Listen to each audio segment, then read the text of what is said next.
We're obsessed with feeling good. Self-help books, wellness apps, endless advice telling you to just think positive.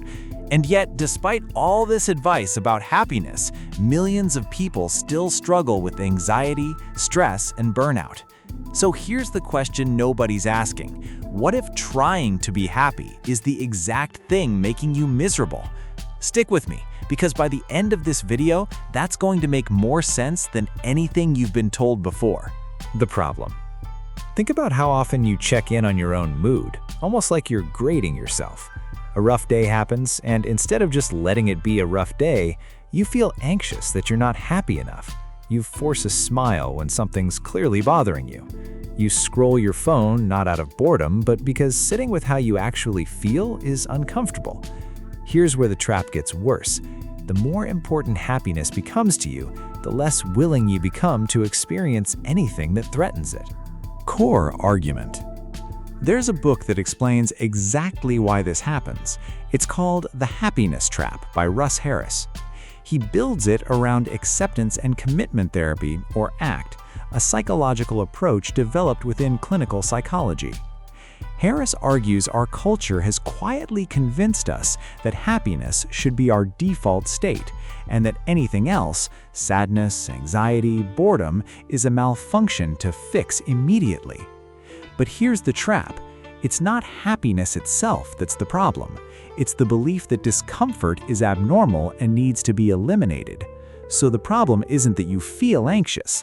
The problem is you've decided anxiety means something has gone wrong. The mechanism.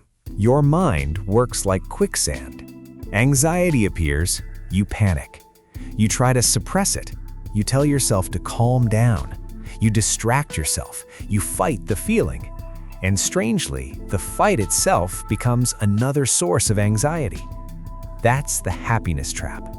This is what psychologists call experiential avoidance. Every time you avoid an uncomfortable feeling, you're also avoiding whatever caused it.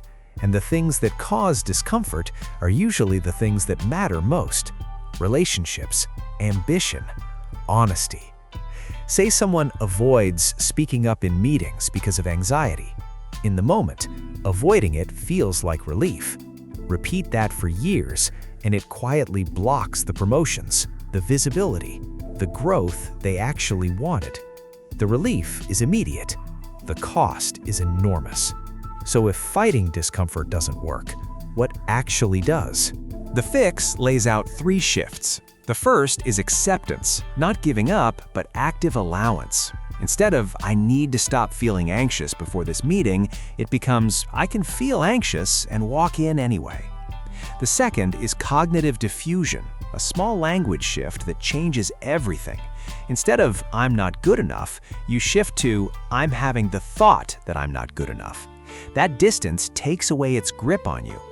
The third is values-based action, acting on what matters to you regardless of the emotional weather you're in that day. That's the person from the meeting example, speaking up anyway while still feeling anxious, instead of waiting for the anxiety to disappear first.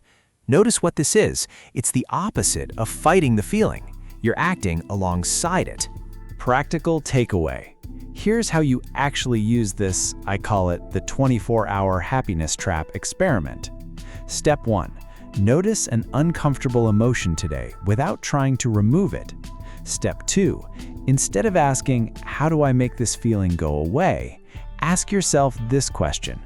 What would I do right now if I didn't need to feel better first?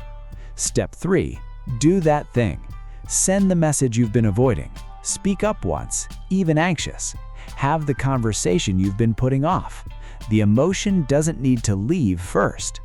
That question, what would I do if I didn't need to feel better first, is the one thing worth remembering from this entire video.